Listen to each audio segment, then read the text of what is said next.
روح اللہ کم و بیش 1,24,000 یا 2,24,000 انبیاء کرام اس خاکدان گیتی پر تشریف لائے. حضرت حسان نے نہیں دیکھا. اب آپ کہیں گے حضرت حسان نے نہیں دیکھا، اس لیے ایسی شخصیت کے بارگاہ میں جانا پڑے گا جس شخصیت نے آدم کو دیکھا، نوح کو دیکھا، ابراہیم کو دیکھا، موسیٰ کو دیکھا، عیسیٰ کو دیکھا، یہاں تک کہ حضرت آدم سے لے کے حضرت عیسیٰ روح اللہ تک انہوں نے دیکھا ہے. وہ کون سی شخصیت ہے؟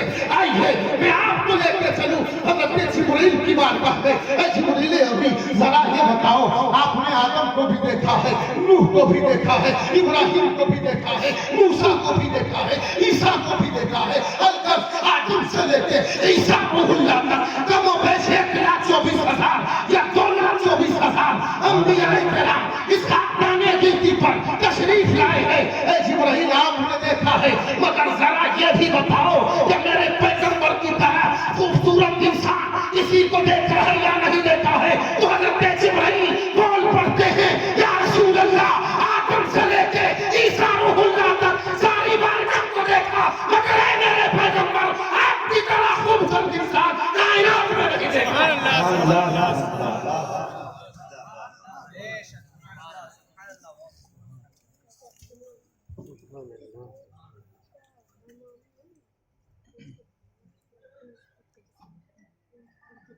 حضرات محترم،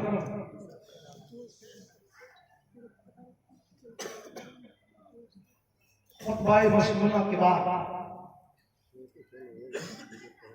جس آیت کریمہ کی تلاوت کا شرف حاصل کیا،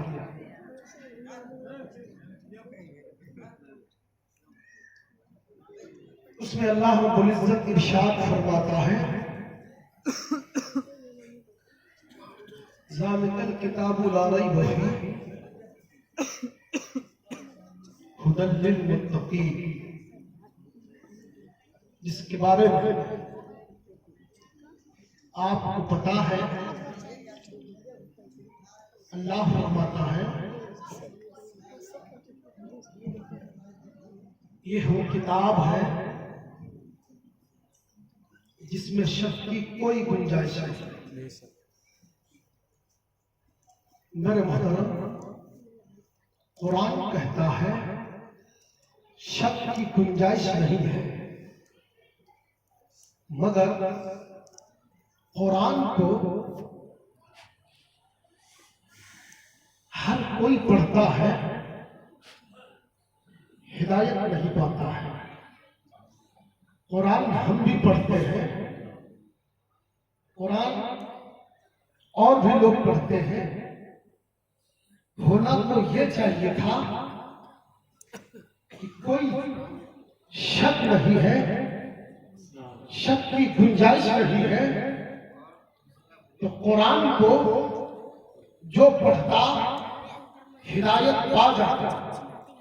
لیکن دیکھا گیا ہے کہ قرآن پڑھتا ہے ہدایت نہیں ملتی ہے. اب قرآن ہم بھی پڑھتے ہیں، قرآن وہ بھی پڑھتا ہے، قرآن اور کوئی پڑھتا ہے. قرآن پڑھنے سے ثواب ملتا ہے، قرآن کو دیکھنے سے ثواب ملتا ہے، قرآن کو سینے سے لگانے سے ثواب ملتا ہے، قرآن کو چھونے سے ثواب ملتا ہے. ہونا تو یہ چاہیے تھا جو قرآن پڑھتا جاتا ہدایت پاتا جاتا، مگر بات یہ ہے کہ قرآن کو تو پڑھتا ہے ہدایت نہیں پاتا ہے.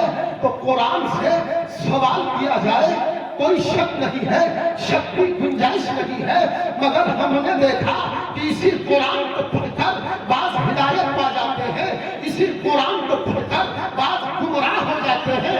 آخر بات کیا ہے؟ جب قرآن کو آپ پڑھیں گے تو قرآن آپ کو بتائے گا کہ ہر پڑھنے والوں کے لیے ہدایت نہیں ہے، ہر دیکھنے والوں کے لیے ہدایت نہیں ہے، ہر آنکھ سے دیکھنے والوں کے لیے ہدایت نہیں ہے، ہر چھونے والوں کے لیے ہدایت نہیں ہے. اب ہدایت کس کے لیے ہے؟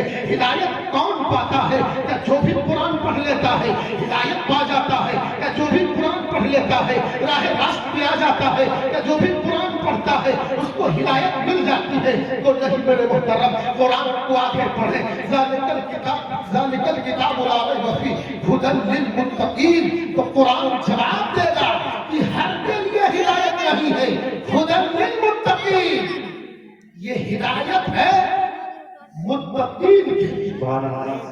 یہ ہدایت ہے متقین کے لیے. اب متقین کون ہے؟ متقی کسے کہتے ہیں؟ متقی کون لوگ ہیں؟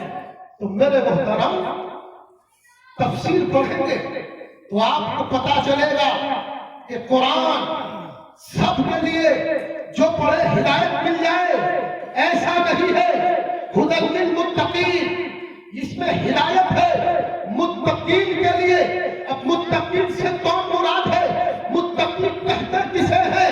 تو تفاسیر میں علماء فرماتے ہیں، مفسرین فرماتے ہیں کہ متقین سے مراد یہ اللہ کے ولی اولیاء اللہ ہیں.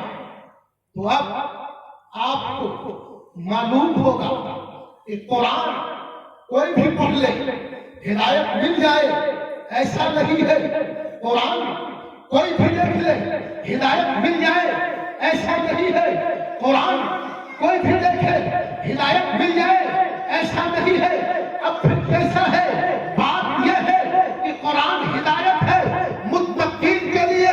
متقین سے مراد اللہ کے ولی ہے. آپ کو میں بتانا چاہتا ہوں، عقیدہ دینا چاہتا ہوں. اب جھگڑے میں نہ پڑھنا کہ کون نمازیں زیادہ پڑھتا ہے، کون کم پڑھتا ہے، کون حدیث زیادہ پڑھتا ہے، کون کم پڑھتا ہے، کون قرآن کی تلاوت زیادہ کرتا ہے، کون کم کرتا ہے، ادھر مساجد زیادہ ہے ادھر کم ہے، کون چلہ زیادہ کرتا ہے، کون کم کرتا ہے، کون جو ہے کبھی کبھی زیادہ پھرتا ہے، کون کم پھرتا ہے. اس کو نہیں دیکھنا ہے. مساجد کی کثرت کو نہیں دیکھنا ہے، مدارس کی کثرت کو نہیں دیکھنا ہے، علماء کی کثرت کو نہیں دیکھنا ہے، نمازی کی کثرت کو نہیں دیکھنا ہے، چلہ کرنے والوں کی کثرت کو نہیں دیکھنا ہے. اب دیکھنا کیا ہے؟ تو میں آپ کو بتاؤں، قرآن کہتا ہے یہ ہدایت ہے متقین کے لیے. متقین سے مراد ہے اللہ کے ولی. اب سمجھ لینا کہ اولیاء اللہ جس صف میں ہے، جس صف میں اولیاء اللہ ہے وہی ہدایت پر ہے. اب دیکھا جائے گا وہ غوث اعظم بھی ہمارے ہیں، غریب بھی ہمارے ہیں، سفیر دنیا بھی ہمارے ہیں، بزرگان فضول بھی ہمارے ہیں، اور جو ہے حضور رفیق الحسن بھی ہمارے ہیں. نعرہ رسالت، فیضان اولیاء اکرام، عظمت اولیاء اکرام، نعرہ تکبیر، نعرہ رسالت. اس لیے میرے محترم اب جھگڑا کرنے کا کوئی مسئلہ نہیں ہے. دیکھنا یہ ہے کہ کون سی جماعت میں اولیاء ہیں، کون لوگ اولیاء کے در پہ جاتے ہیں. جس جماعت میں اولیاء اللہ کو سمجھ لینا وہی جماعت حق پر ہے. میرے محترم لوگ کہتے ہیں کہ یہ لوگ کیوں جاتے ہیں اولیاء کی بارگاہ میں، کیوں بیٹھتے ہیں جاتے ہیں، کیوں دھکا کھاتے ہیں، کیوں بھیڑ میں جاتے ہیں. تو میرے محترم میں آپ کو بتاؤں کہ اولیاء اللہ کی صحبت میں بیٹھنے سے، ان کی بارگاہ میں جانے سے، ان کی چوکھٹ پر حاضری دینے سے فائدہ کیا ہوتا ہے میں آپ کو بتاؤں. میرے محترم یہ تو انسان کی بات ہے، یہ تو نبی کی امت کی بات ہے کہ اگر ہم اولیاء کی بارگاہ میں جائیں تو ہمیں کیا ملتا ہے. ہم اللہ کے ولیوں کی دروازے کو دستک دیں تو ہمیں کیا ملتا ہے. ہم اللہ کی ولیوں کی بارگاہ میں جائیں تو ہمیں فائدہ کیا ہوتا ہے. ہم تو انسان ہیں.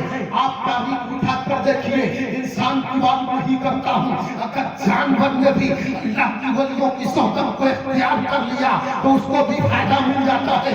آپ کو معلوم ہوگا، اصحاب کہف کا واقعہ معلوم ہوگا کہ اصحاب کہف میں ایک کتا تھا. وہ کتا جو ہے بنی اسرائیل کی اولیاء کے ساتھ ہو لیا.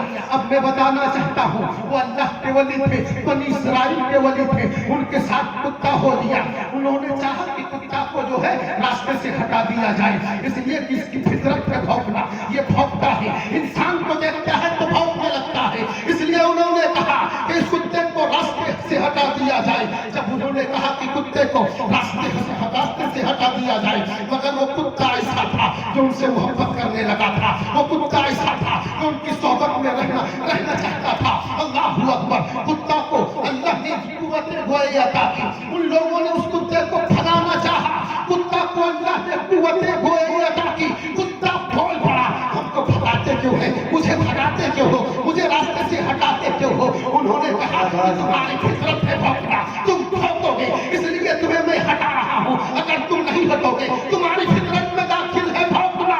کتا نے کہا اگر آپ اپنی صحبت میں مجھے رکھ لو گے تو میں اپنی فطرت کو بدل دوں گا, اپنی عادت کو بدل دوں گا, اپنی فطرت کو بدل دوں گا. اللہ اکبر. کتے کو کہنا تھا میں اپنی فطرت کو بدل دوں گا. بنی اسرائیل کے اولیاء نے کہا اگر تم فطرت کو بدل دو گے تو میں اپنی صحبت میں تمہیں رکھ لوں گا.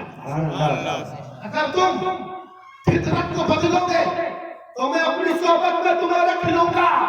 کتا کہہ رہا تھا فطرت بدل دوں گا, اللہ کے ولی کہہ رہے تھے میں اپنی صحبت میں رکھ لوں گا. مگر رب نے فرمایا اگر تم ایسا کر لو گے تو میں رب ہو کے اعلان کرتا ہوں اللہ کے ولیوں کے ساتھ میں رہنے والا جانور اس کو میں جنت میں داخل کر دوں. یہ کہتے ہیں کہ اولیاء کی صحبت میں بیٹھنے سے کیا فائدہ ہوتا ہے, اولیاء کی صحبت میں بیٹھنے سے کیا ملتا ہے, اولیاء اللہ کی صحبت میں بیٹھنے سے فائدہ کیا ہوتا ہے. میرے محترم, اگر جانور اللہ کے ولیوں کی صحبت کو اختیار کر لے تو وہ جنتی ہو جاتا ہے. تو پھر ہم تو غلامان مصطفیٰ ہے, اگر ہم اللہ کی ولیوں کی صحبت اختیار کر لے تو یقیناً ہم بھی جنتی ہو سکتے ہیں. میرے محترم, یہ کہتے ہیں کہ اولیاء کی بارگاہ میں کیوں جاتے ہیں. میں ایک آخری بات بتا کر اپنی گفتگو کو ختم کرنا چاہتا ہوں. میرے محترم, اللہ کی ولیوں کی صحبت میں بیٹھنے سے فائدہ کیا ہوتا ہے آپ کو معلوم ہے. یہ دنیا ہے, اس دنیا میں آپ کا کوئی قریبی دوست ہو, آپ کسی کو دل اور جان سے چاہتے ہو, کوئی آپ کا دوست ہوگا, کاروبار کی بنیاد پر کسی کو دوست بنائے ہو, کوئی شہرت کی بنیاد پر آپ کا دوست بن گیا, کوئی اور کسی بنیاد پر دوست بن گیا. لیکن میرے محترم, کل قیامت کا میدان ہوگا, کوئی بھی دوست آپ کا ساتھ نہیں دے گا. قرآن کہتا ہے کل قیامت کے میدان میں تمہارے قریبی دوست تمہارے دشمن ہو جائیں گے, تمہارے قریبی دوست تمہارے دشمن ہو جائیں گے. جس کو تم دل و جان سے چاہتے تھے, جس کو تم ساتھ کھانا کھلاتے تھے, جس کے ساتھ تم اٹھتے بیٹھتے تھے, وہ بھی تمہارے دشمن ہو جائے گا. اب سوال یہ ہوگا کہ قیامت کے میدان میں کون دوست کام آئے؟ سب دشمن ہو جائیں گے. جو شہرت کے بنیاد پر دوستی کیا وہ بھی دشمن ہوگا, جو کاروبار کی بنیاد پر دوستی کیا وہ بھی دشمن ہوگا, جو آپ دولت کی بنیاد پر دوستی کیا وہ بھی دشمن ہوگا, جس کے ساتھ اٹھتے بیٹھتے تھے وہ بھی دشمن ہوگا. مگر دوست کون ہوگا؟ تو قرآن کہتا ہے الا المتقین,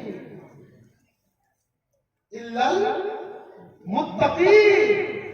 کل قیامت کے میدان میں سب تمہارے ساتھ چھوڑ دیں گے, مگر اگر آپ کسی متقی کو دوست بنائے ہیں, کسی اللہ کے ولی کو دوست بنائے ہیں, تو میرے محترم کل قیامت کے میدان میں وہ آپ کے کام آ جائیں گے, وہی سے کام آ سکتے ہیں.